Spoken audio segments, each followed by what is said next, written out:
மகிமை உண்டாவதாக.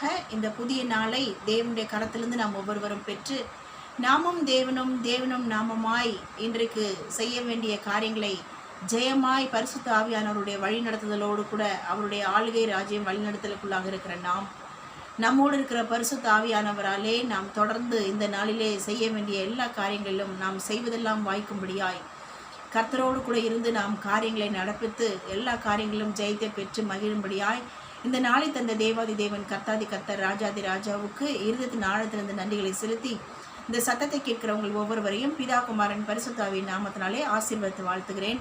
இன்றைக்கு கர்த்தர் ஆதாரமாய் கொடுத்த வேதவசன பகுதி நீதிமொழிகள் 10:22 சொல்கிறது, கர்த்தரின் ஆசீர்வாதமே ஐஸ்வர்யத்தை தரும், அதனோடு அவர் வேதனையை கூட்டார். So if we want the painless blessings or the painless richness or the painless prosperity, then we need to seek the Lord. So கர்த்தரின் ஆசீர்வாதமே நமக்கு ஐஸ்வர்யத்தை தரும். ஸோ இந்த உலகத்தில் இருக்கும் பரியந்தம் நமக்கு ஐஸ்வர்யம் தேவைதான், யாரும் தேவையில்லை என்று ஒருவரும் சொல்லி தள்ளிவிட முடியாது. ஆகவே பணம் எல்லாவற்றுக்கும் உதவும் என்பதை நாம் அறிவோம், ஆனாலும் பணம் எல்லா தீமைக்கும் வேர் என்பதையும் நாம் அறிவோம். ஸோ நம் தேவைக்கு ஏற்ற ஐஸ்வர்யத்தை கர்த்தர் தினமும் கொடுத்து நம்மை நடத்த வல்லமையுள்ள தேவனாய் இருந்து கொண்டு வருகிறார், இனிமேலும் இருப்பார். ஸோ கர்த்தர் தரும் ஆசீர்வாதம் தான் நமக்கு வேதனை இல்லாத ஆசீர்வாதமான ஐஸ்வர்யத்தை கொடுக்கும். So if we want the painless blessings or painless prosperity, then how our Lord will give without sorrowfulness, getting a prosperity or richness from the Lord. எப்படி கர்த்தர் நமக்கு ஒரு பெயின்லெஸ் ரிச்னஸை கர்த்தரிடத்துலேருந்து நாம் பெற்றுக்கொள்ள முடியும். தட்ஸ் வாட் அவர் லுக்கிங் அட் டுடே. நம்பர் 1, கர்த்தரிடத்துலேருந்து நாம் ஐஸ்வர்யத்தை பெற்றுக்கொள்ள வேண்டும் என்றால் 1 நாளாகமம் 29:12 இங்கு தாவீதின் அறிக்கை, ஐஸ்வர்யமும் கனமும் கர்த்தரிடத்திலிருந்து வருகிறது என்று அறிக்கை செய்கிறார். அவர் ஜெபத்திலே விண்ணப்பத்திலே நாம் ஜெபிக்கும்போது ஐஸ்வர்யமும் கனமும் கர்த்தரிடத்திலிருந்து தான் வருகிறது, எவரையும் அவர் மேன்மைப்படுத்தவும் பலப்படுத்தவும் அவருடைய கரத்தினால் ஆகும் என்பதை அறிந்தவனாய் புரிந்தவனாய் ஜெபத்திலே கர்த்தரிடத்திலே சொல்லுகிற வார்த்தை தான் இது. நமக்கும் நாம் ஜெபிக்கிற வேளையிலே ஜெப ஜீவியத்திலே கர்த்தரை நோக்கி நாம் ஜெபித்து கொண்டே இருப்போமானால் எப்படியாவது கர்த்தர் ஐஸ்வர்யத்தை நமக்கு கொடுத்து கொண்டே இருப்பார். So Jehovah Jireh, the lord will provide all our needs in the right time. So நம்முடைய தேவைகளை சந்திக்க வல்லமை உள்ள தேவன் ஐஸ்வர்யத்தையும் கனத்தையும் கர்த்தரிடத்திலிருந்து நாம் பெற்றுக்கொள்ளும் வண்ணமாய் நாம் ஜெபிக்க கடமைப்பட்டிருக்கிறோம். ஸோ நம்முடைய ஜெப ஜீவியம் it's more important to receive all kinds of richness from the lord. Number 2, நாம் ஐஸ்வர்யத்தை வேதனை இல்லாத ஆசீர்வாதத்தை ஐஸ்வர்யத்தை பெற்றுக்கொள்ள வேண்டும் என்றால் 1 தீமோத்தேயு 6:17 சொல்கிறது, சகலவித நன்மைகளையும் சம்பூர்ணமாய் கொடுக்கக்கூடிய ஜீவனுள்ள தேவனிடத்தில் நம்பிக்கை வையுங்கள். So the one who gives all kinds of prosperity to experience in our life, we need to keep our trust, our hope on our Lord, the living Lord himself, not in any kind of prosperity or richness.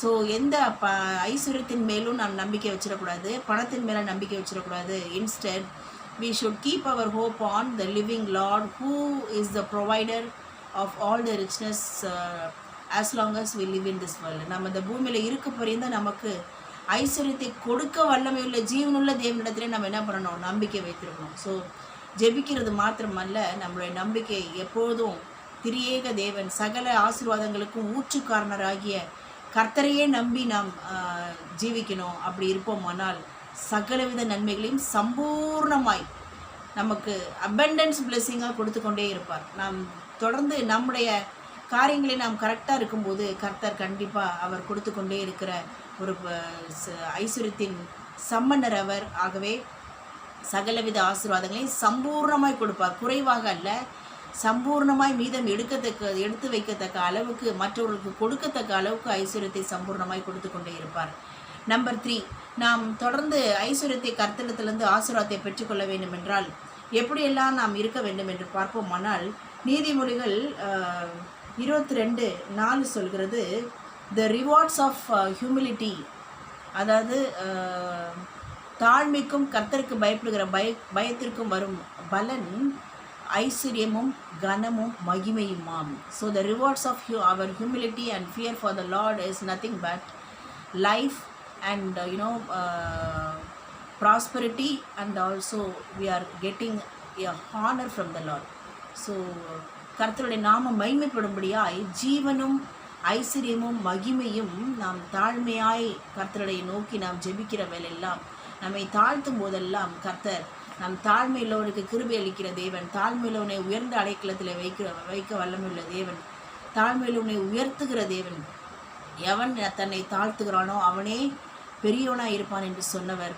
தொடர்ந்து கர்த்தர் தன் தாழ்மையும் கர்த்தருக்கு பயப்படுகிற பயத்தையும் பார்த்து ஐஸ்வர்யத்தையும் கனத்தையும் மகிமையும் கொடுத்து கொண்டே இருப்பார். நம்பர் 4, 2 கொரிந்தியர் 8:9 கர்த்தருடைய கிருபை அறிந்திருக்கிறீர்களே, அவர் தரித்திரராய் இருந்தும் நம்மை ஐஸ்வர்யவானாக்கும்படி, கிருபையினாலே நம்மை ஐஸ்வர்யவானாக்கும்படி அவர் தரித்திரரானார். ஸோ அவருடைய கிருபை காலைதோறும் புதிதான கிருபை, காலைதோறும் அவருடைய கிருபை புதிதாக இருக்கிறது. அவருடைய இரக்கங்களுக்கு முடிவில்லை.